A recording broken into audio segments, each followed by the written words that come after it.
सुन रहे हो? मुसलमानों से माफी मांग लो, अभी भी समय है। नहीं तो अगर मुसलमान भाई तुम्हें सुधारने पे उतरे ना तो तबीयत से सुधार। God what did he just say? मदरसे के समर्थन में उतरे अनुराग ओझा भाई साहब, बीजेपी और आरएसएस को बुरी तरीके से रगड़ा।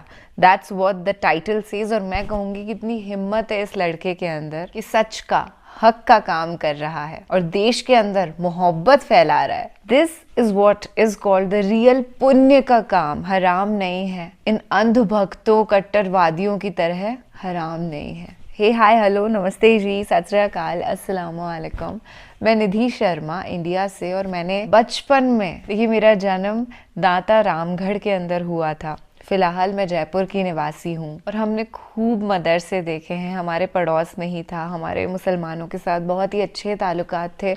और ना केवल हमारे, सारी हिंदू फैमिलीज, मुस्लिम फैमिलीज आपस में बहुत गहन दोस्त थे। हिंदू भी नमाज पढ़ना जानता था तो मुसलमान भी गायत्री मंत्र का जाप करता था। ऐसी भूमि से ना केवल हम बिलोंग करते हैं, पर ये देश इतना ही डाइवर्स है कि यहाँ पे सब मिलजुल करके रहते हैं, एक दूसरे से प्यार करते हैं। पर कुछ नफरती चिंटू आज भी जिंदा हैं जो हमारे दिलों में एक दूसरे के खिलाफ वो नफरत का जहर घोलना चाह रहे हैं। पर we being not only a secular human being but also loving soul, ऐसे हेट्रेड कभी उत्पन्न हो ही नहीं सकती है हमारे अंदर। और जैसा कि मैंने कहा, लविंग सोल, एक प्यार करने वाली आत्मा का सबसे बड़ा एग्जाम्पल फिलहाल हमारे सामने है अनुराग ओझा भाई साहब। तो देखते हैं मदरसे के समर्थन में उन्होंने क्या सुवचन कहे हैं। और मैं स्पेसिफिकली ये कहना चाहूंगी कि उनकी जो रौबदार पर्सनैलिटी है वो पूरी इंडिया को बहुत पसंद आती है। The authenticity with which he speaks, that's so attractive and it is blissful. I hope वो बहुत आगे जाएं अपने करियर में, और जैसा कि अभी वो देश के लिए बहुत अच्छा काम, नेक काम कर रहे हैं,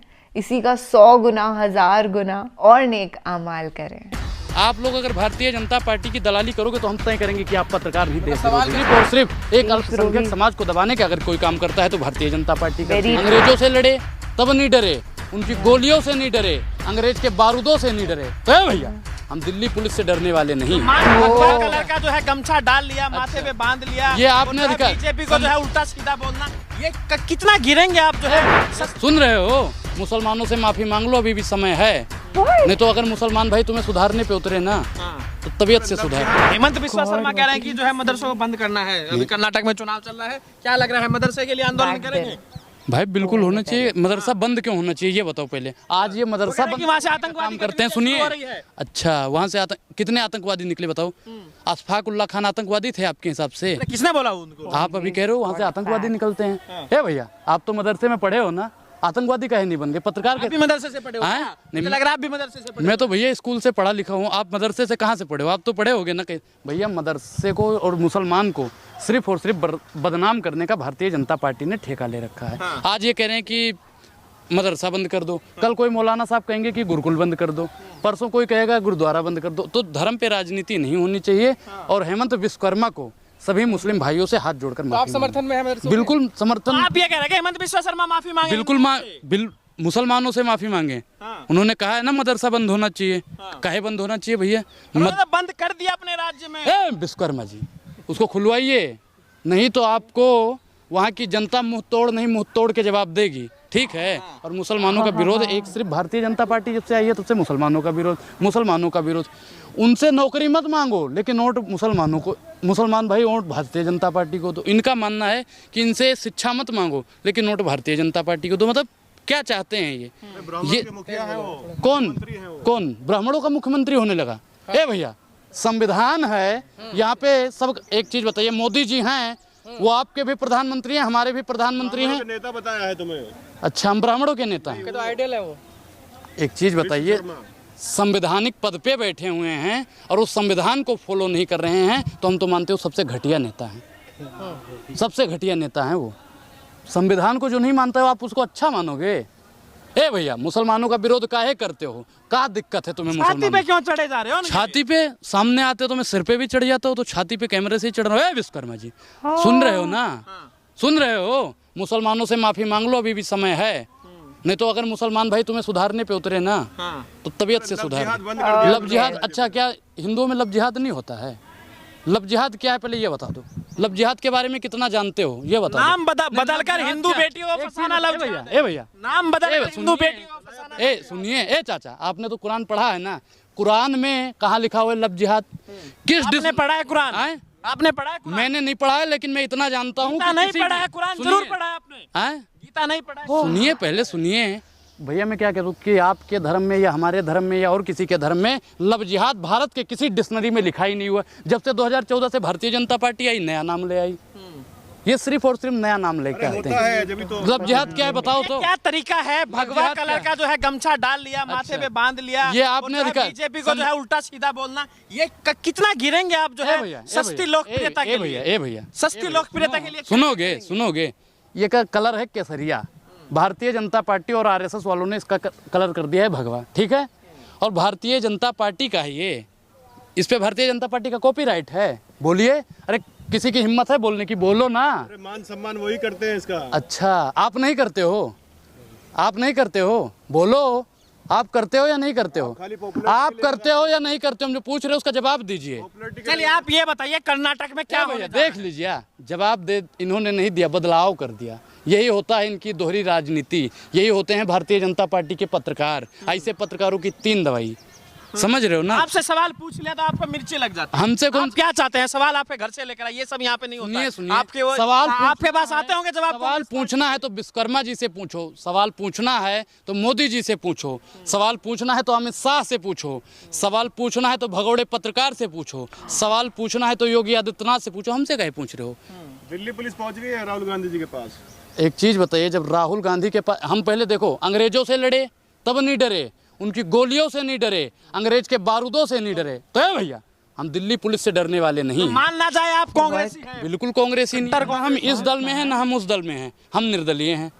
हम किसी पार्टी में नहीं है। हमारे पूर्वज लड़े थे आज़ादी के लिए, कोई भी पार्टी अगर आज़ादी के लिए लड़ रही है, अनुराग उस पार्टी के साथ में है। भारतीय जनता पार्टी तो देश आजाद हो गया, मोदी जी के साथ है। अच्छा, मोदी जी जब खुद संग्रेज हैं, मोदी जी ही अंग्रेज हैं, तो हम मोदी जी से लड़ेंगे भैया। और उसके लिए अगर मुझे राहुल गांधी की या केजरीवाल की या और भी अन्य पार्टियों में जुड़ना पड़े तो मैं जुड़ने के लिए तैयार हूँ। कर्नाटक में क्या लग रहा है? सारी राजनीति कर्नाटक चुनाव को लेकर हो रही है। हेमंत बिस्वा शर्मा भी कर्नाटक में जाकर जो है बयानबाजी करे। कर्नाटक में चुनाव होने वाले हैं, लगातार हिंदुत्व की राजनीति हो रही है कर्नाटक में। ये वही तो इस देश का दुर्भाग्य है कि इस देश में सिर्फ और सिर्फ 2014 के बाद में हिंदू मुसलमान की राजनीति हो रही है। इस देश में विज्ञान पे राजनीति नहीं होती, शिक्षा पे राजनीति नहीं होती, स्कूल पे राजनीति नहीं होती, मदरसे पे राजनीति करते हैं। सिर्फ और सिर्फ एक अल्पसंख्यक समाज को दबाने का अगर कोई काम करता है तो भारतीय जनता पार्टी करती है। भारतीय जनता पार्टी मुसलमानों को दबाने के लिए, मुसलमान भाइयों को गिराने के लिए। मदरसों के कारण, सुनिए, मदरसों के कारण मुसलमान पिछड़ा रह गया है। अच्छा। मदरसों में बदलाव लाने की जरूरत है, आधुनिक शिक्षा लाने की, आधुनिक शिक्षा दे रहे हैं। तो मदरसा का टारगेट काहे कर रहे हैं भैया? वैसे ही बोल रहे हैं। स्कूल खोल रहे हैं ना, आप भी स्कूल से पढ़े हैं, मुसलमान भाई क्यों ना स्कूल में पढ़े जाके? आप क्यों चाहते हो मदरसे में रह जाए? एक चीज बताइए,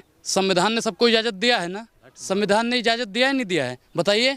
संविधान ने सबको बराबर अधिकार दिया। कोई मदरसे में पढ़े, स्कूल में पढ़े, गुरुकुल में पढ़े, गुरुद्वारे में पढ़े, कहीं भी पढ़े, बाध्य करोगे उसे, मना करोगे उसे कि नहीं पढ़ेगा? हिंदुओं से दिक्कत क्या है? नहीं, मुझे हिंदुओं से, मैं खुद हिंदू हूँ, सनातनी हूँ, ब्राह्मण हूँ, मुझे हिंदुओं से कौन सी दिक्कत है? लेकिन अच्छा, प्रमाण पत्र लोगे? प्रमाण पत्र लोगे? प्रमाण पत्र लोगे? विश्वास करना है तो ठीक है, नहीं तो भैया जय सिया राम। समझ रहे हो ना? मनमोहन सिंह कहते हैं कि पहला हक मुसलमानों का है देश पे। बताइए संसाधनों पे। मैं क्या बताऊं? सुनो, पहले पुराना बयान है, मुझसे नया दोबारा बताते हैं ना। मुसलमानों का अधिकार है, मैं उस बात से सहमत हूँ। पूछिए कैसे? यहाँ पे सबसे ज़्यादा दबाने का काम किसको किया जाता है? मुसलमानों को किया जाता है। अगर कांग्रेस पार्टी या मनमोहन सिंह जी उनको उभारने का काम करते हैं तो मैं उनकी इस सोच को सलाम करता हूँ। भारतीय जनता पार्टी तो सोचती ही नहीं है। आपने कर्नाटक पे जवाब नहीं दिया, क्या लग रहा है? भारतीय जनता पार्टी क्या होगा कर्नाटक में? भैया बदलाव होगा, जीत गई मोदी हटाओ, कांग्रेस। देश बचाओ, देश का होगा बेड़ा पार। और अंग्रेजों से ज्यादा किया मोदी ने अत्याचार। तो देश के साथ अगर किसी ने खिलवाड़ करने का काम किया है तो भारतीय जनता पार्टी ने करा है। क्या खिलवाड़ किया? क्या खिलवाड़ किया? गिनवाया नहीं। एक चीज बताइए, किसानों के साथ खिलवाड़ हुआ नहीं हुआ? आय दुगनी करेंगे। आय किसकी दुगनी कर दी? अडानी जी की। भैया यूरिया महंगा कर दिया, डाई महंगा कर दिया। हम तब मानते किसानों की आय दुगनी हुई है जब गेहूं का दाम 20 से 40 हो जाता। अरे यार क्या है यार? गेहूं का दाम 20 से 40 हो जाता, 40 रुपए वाला चावल 80 में बिकने लगता, फिर मैं मानता किसानों की आय दुगनी हुई है। भारतीय जनता पार्टी ने नई ऊंचाई। अच्छा, विकास क्या है पहले ये बता दो। पत्रकार महोदय, आज मैं मान जाऊंगा, विकास क्या है बता दो। मोदी जी से पूछिए जाके। अच्छा, विकास कर रहे हैं वो ये हमें बताएंगे, लेकिन विकास क्या है ये हम मोदी जी से पूछें। हाँ, मोदी जी से पूछेंगे, संविधान ने हमें अधिकार दे रखा है, हमने भैया मोदी जी को वोट दिया है, तो मोदी जी से ही सवाल पूछेंगे। अगर मोदी जी जवाब नहीं देंगे तो कॉलर भी पकड़ के सवाल पूछने का अधिकार हमें संविधान ने दिया है। आने वाले समय पे उनका कॉलर पकड़ के भी संविधान से और उनसे हम सवाल पूछने का काम करेंगे। मोदी जी कितना भी बिल में घुस जाएं, कितना भी गुफा में घुस जाएं, लेकिन विपक्षी नेता उन्हें सुख से और चैन से बैठने नहीं देंगे जब तक हम अपने सवालों का जवाब नहीं ले लेंगे। कहाँ है विपक्ष, कहाँ है ये बताइए। विपक्ष कहाँ है? विपक्ष को तो दबाने का काम कोई करता है तो भारतीय जनता पार्टी करती है। आप देख लो, ईडी और सीबीआई का दुरुपयोग कर रही है। पत्रकारों को दबाया जा रहा है आज देखिए। हाँ, पत्रकारों को जो सच्चाई नहीं दिखाएगा उसको दबाया जाएगा। सच्चाई दिखाओगे तो आप आजाद हो। जेल पहुंचा दिया। अच्छा, जब फर्जी काम दिखाओगे, फर्जी बेवकूफ़पंथी करोगे, भारतीय जनता पार्टी के तलवे चाटोगे, किसी एक पार्टी को नीचा गिराने की कोशिश करोगे, अंग्रेज और संघियों के पैर दबाओगे, तो आपको जेल में नहीं तो नवाब शरीफ की दरगाह में बैठा दिया जाएगा। भैया आपने आप गलत क्या चाहते हैं? जो आपकी भाषा बोले वही पत्रकार है? नहीं, मेरी भाषा नहीं, जो गरीब की भाषा बोले वो पत्रकार है। जो विपक्ष की भाषा बोले वो पत्रकार है। जो संविधान की भाषा बोले वो पत्रकार है। तय करेंगे कौन पत्रकार है कौन नहीं? बिल्कुल तय करेंगे, बिल्कुल तय करेंगे। आप लोग अगर भारतीय जनता पार्टी की दलाली करोगे तो हम तय करेंगे कि आप पत्रकार नहीं, देश सवाल विरोधी करना दलाली है। अच्छा, कौन सा सवाल किया आपने? पूछा कभी गरीबों के लिए मोदी जी आपने क्या किया? मजदूरों के लिए मोदी जी अनाज आपने दिया, क्या झोला किया? भर भर के अनाज दिया। ए भैया, ये वही पत्रकार है, ये वही पत्रकार है जो पिछले इंटरव्यू में कह रहा था भारत विश्वगुरु बन रहा है। जब 80 करोड़ लोग आज राशन की कतार में लगे हैं तो विश्वगुरु भैया भारत किस बात का बन रहा है? बताइए, बताइए। 5 साल की डिग्री 3 साल में दिलवा दे रहा है बिहार के छात्रों को। अगर मनीष कश्यप सड़कों की बात कर रहा है बिहार की जनता के लिए, आपको पलायन की बात कर रहा है, आपको मिल गया सब, आपको मिल गया सब, आपको मिल गया सब। आप भी तो बिहार से आते हो, आपको सब मिल गया। सामने आइए, मिल गया सब। ए भैया, ऐसे ही लोग होते हैं जो अंग्रेजों के और संघियों के तलवे चाट रहे थे और उस समय माफ़ीनामा लिख रहे थे। इन्हीं लोगों की वजह से आज 2014 के बाद भारत फिर गुलाम हुआ है। ऐसे ही लोग होते हैं जो खाते हैं हमारे देश का लेकिन गाते हैं संघियों का, खाते हैं हमारी थाली का लेकिन गाते हैं भारतीय जनता पार्टी वालों। थोड़ी ना पाकिस्तान की गाते हैं आप। कौन सी पाकिस्तान की गादी हमने? पाकिस्तान की कौन सी गादी भैया? पाकिस्तान के बारे में क्यों नहीं बोलते हैं आप? क्या पाकिस्तान के बारे में क्या बोलें? पाकिस्तान हमारा चचेरा भाई है।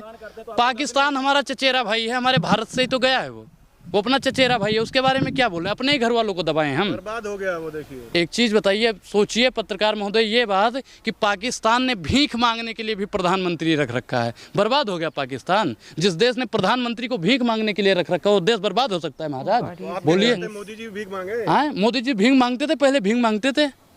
रेलवे स्टेशन पे भीख नहीं मांगते थे, भीख मांगते थे और साथ साथ जेब काटने का भी काम करते थे। वो चाय नहीं बेचते थे, जेब काटते थे रेलवे स्टेशन पे। ओह गॉड, ओह गॉड, क्या बात बोल दी इन्होंने। मेरी तो हंसी छूटती, पर फिर मुझे याद आ गया कि मोदी जी ने गरीबों के लिए क्या किया है। वाकई गरीबी बहुत अपने देश में पनप रही है। छोटे छोटे बच्चे, माएँ, बुजुर्ग सड़क पर भूखे सो रहे हैं। अगर जो पैसा हम बतौर टैक्स देते हैं वो सही जगह पर लगे तो ऐसी हालत हमारे देश की ना हो। पर खैर, हमारा देश बर्बाद घूसखोरी में ही, काला धन, ब्लैक मनी के रोटेशन में ही। दुख होता है ना जब भी मेन रोड पर जाते हैं और कोई बच्चा आ जाता है और कहता है दीदी प्लीज कुछ नहीं खाया है सुबह से, कुछ खाना दे दो। उस बच्चे का क्या कसूर है? वो तो वहाँ पैदा हो गया। कसूर हमारी सरकार का है। उनको स्ट्रिक्ट एक्शंस लेने चाहिए और उनकी जिम्मेदारी एटलीस्ट वो तो निभाएं। और कर्नाटका के इलेक्शन से पहले का ये वीडियो था, आपने देखा कितने जोश के साथ वो बोल रहे थे कि सच्चाई की जीत होगी, बदलाव आएगा, मोदी सरकार जाएगी, मोदी भगाओ देश बचाओ। एंड वही हुआ,